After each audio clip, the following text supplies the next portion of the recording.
السلام علیکم پیارے بچوں، آج جو میں آپ کو کہانی سنا رہی ہوں اس کا نام ہے والدین کا احترام۔ پیارے بچوں، ایک گاؤں میں ایک ثریا نامی لڑکی رہا کرتی تھی۔ وہ اپنے ماں باپ سے بہت بدتمیزی کیا کرتی تھی، ان سے بد کلامی کیا کرتی تھی۔ اگر اس کی امی اس سے کوئی کام کہتی تو وہ فوراً منع کر دیتی تھی، ان کا کوئی کام نہیں کرتی تھی، ان سے زبان چلاتی تھی۔ بچوں، ایک رات ثریا سو گئی۔ جب ثریا سو گئی تو اس نے خواب میں کیا دیکھا؟ خواب میں ثریا نے دیکھا کہ کچھ لوگ ہیں جو ثریا کو گھسیٹتے ہوئے آگ میں ڈالنے کے لیے لے جا رہے ہیں۔ ثریا پوچھتی ہے کیا ہے؟ وہ کہتے ہیں کہ یہ جہنم کی آگ ہے۔ وہ کہتی ہے کہ مجھے اس میں کیوں ڈال رہے ہیں؟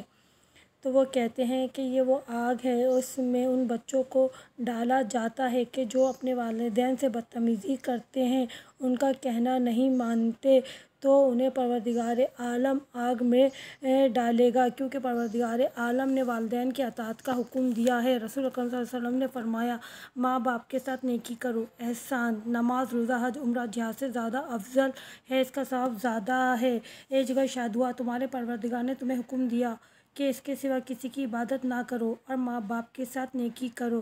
اگر ان میں سے ایک یا دونوں تمہارے سامنے بڑھاپے کو پہنچے تو ان کے سامنے اف تک نہ کرو، نہ انہیں جھڑکو، نہ ان سے نرمی بلکہ ان سے نرمی سے بات کرو، ان کے سامنے مہربانی کے ساتھ خاکساری اختیار کرو اور کہو کہ پروردگار ان پر اسی طرح رحمت فرما جس طرح انہوں نے بچپنے میں میری پرورش کی۔ امام جعفر صادق علیہ السلام فرماتے ہیں، اگر والدین تمہیں ماریں یا اپنے سے دور کریں تو ان میں سے اف بھی نہ کہو اور ان کو اپنے سے دور نہ کرو۔